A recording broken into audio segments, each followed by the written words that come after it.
When I look at our world, a lot of us, for the last 20 years, have been talking about the VUCA world. I think that world has changed. And I think that's one of the megatrends that you're going to hear about today on the panel with many of our speakers. Let me talk to you about what that means. I think today we're in a world of Navi, where change is nonlinear. It's at an accelerated pace. It's volatile in its conditions, and it's incredibly interconnected in its systems. Ladies, to navigate this new world, it needs new approaches to transformation. It means that change doesn't follow a straight line anymore. It happens faster and often unpredictably across systems that are tightly interconnected. I want to give you a few examples. Our recent surveys show that political risks once surprised executives. And in fact, our survey showed that 1% of executives were surprised by those risks in the past. Today, they surprise over 35% of executives, which shows the increase in that risk. 70% of CEOs across the globe acknowledge the need for change, but at the same time, only 2/3 of them are acting on it. And this gap between awareness and response is where many organizations struggle. To bridge it, we believe we need a new framework that helps us look beyond immediate disruptions and see the largest forces at play. And that brings me to the 4 megatrends that are shaping our future, forces that are deeply connected and influence everything from growth and productivity to leadership itself. We have a very limited time together today, and I believe my panelists, as I said, are going to do a little bit of a deep dive into some of these. But as we think about leadership, I want you to have a helicopter view on the transformational forces shaping the world today.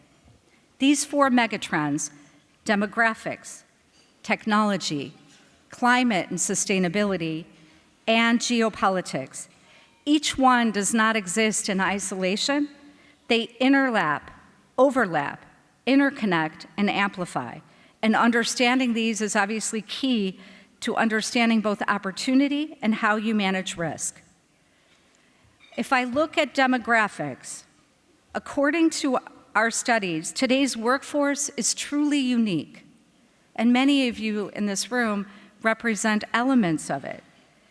We have today 5 generations at play, working side by side, from baby boomers to Gen Z, and even now Gen Alpha emerging on the horizon. And while this generational mix brings a true wealth of experience and fresh perspectives, it also brings a challenge to leadership and legacy models, including our workforce and workshop structures. Each generation today has different skills and different expectations around things like flexibility, purpose, and technology, making it truly critical for us to foster an inclusive leadership environment that allows all to thrive. And at the same time, despite all those different perspectives, we see aging population in our developed economies are truly creating a real talent crunch, putting pressure on the labor markets and our public systems. But there's also opportunity for innovation. What are the new opportunities out there for a society that lives longer? How do we rethink the world of work and create age-friendly jobs for people to be able to work longer? These are a few of the questions that we need to make sure that we're answering. Demographics are also closely connected to technology, as AI and automation can help fill workplace gaps with sustainability, since younger generations are requiring true purpose to be able to drive business. But speaking of technology, it's a megaforce in itself. It's transforming industries and mindsets at the same time. Our research shows that over 70% of every CEO is planning to invest in near term in artificial intelligence. Yet at the same time, they lack clarity in terms of how to govern those technologies ethically, how to integrate them with their workforce. We know that true productivity only comes when technology enhances human skills, not just replacing them. This is a human at the center approach, and it's absolutely critical to ensure that technology is serving people, not the other way around. It's supporting our demographic challenges and can be used to accelerate our sustainability goals. In addition, with respect to that tech challenge, organizations truly need to evolve in terms of how they collaborate with each other. We've learned that no one organization has all of the answers. I can speak for EY when I say that we've developed an ecosystem of over 100 individual partner organizations, technology companies that we look to for guidance, we look to for innovation, and we look to help drive transformation across the business. We wouldn't be able to do this in a siloed world. And it's clear that technology is not separate from the other megatrends, it's integrated into them.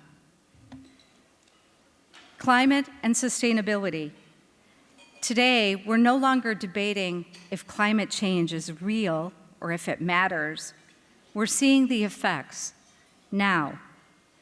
Over 50% of CEOs, 54 as you can see on the slide, say that climate change has risen on their strategic agenda. And the most effective companies in dealing with climate change and sustainability have embedded it into their business strategy. But not everyone is doing it. Most are not. It's time for us to move into transition. The research that we've done at EY shows that those that embed sustainability into their overall business strategy enjoy better outcomes. And while that's an easy statement to make, I want to equip you with two facts. Those that embed sustainability into their strategy are 40% more confident in their business outlook. That's huge, 40%.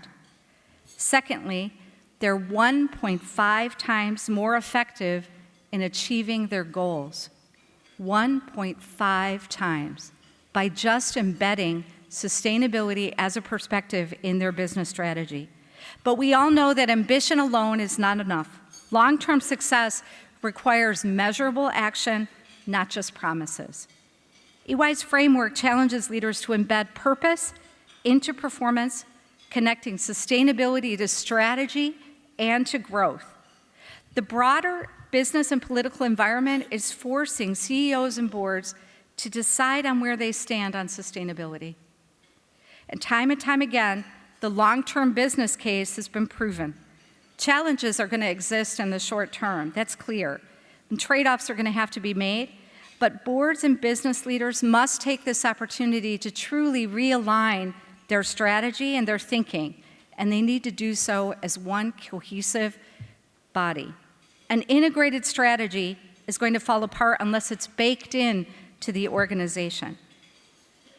Based on all the research that we've done, we know that sustainability, it's not just good for business, it should underpin every part of the enterprise. And only an aligned leadership team can make this happen. Climate action now, it's an imperative, and it's a business imperative. Now, just a second ago, I mentioned a few phrases around political environment. It's undeniable that the geopolitical landscape is shifting. It's interconnected with business now more than ever before. Each of the developments that you see on that screen talk about the 2025 geopolitical outlook. This is affecting organizations in unique ways and requires specific geopolitical actions to capitalize on the opportunities that they provide. I've identified for you 3 moves that you should know, 3 non-regret moves that every organization should be considering in this current geopolitical environment. First and foremost, Ensure that your organization is truly engaging with the stakeholders.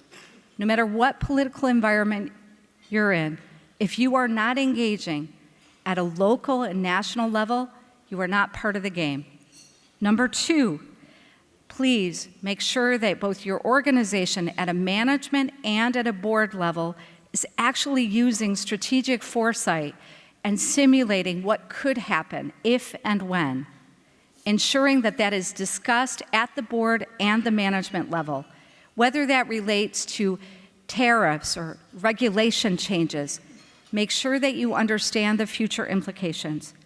And 3, my advice, there's a no-regret move in ensuring that you've done a political risk due diligence on suppliers, new market entry, and please, any transactions that you undertake. Those 3 moves are indispensable in today's world. I can say that in the last 24 months, we moved from geopolitical tensions being a topic at the board once annually for a 10-minute conversation to something that needs to be front and center in management meetings at the highest level and at the board to manage both opportunity and risk. I want to be clear that when we talk about geopolitical risk, we know that political, cyber, and environmental aspects all intersect here. It's connected. So that to be successful, you need to be resilient, flexible, and globally aware. So what does this mean for us as leaders? And that's how I started. It means that we have to understand the trends holistically.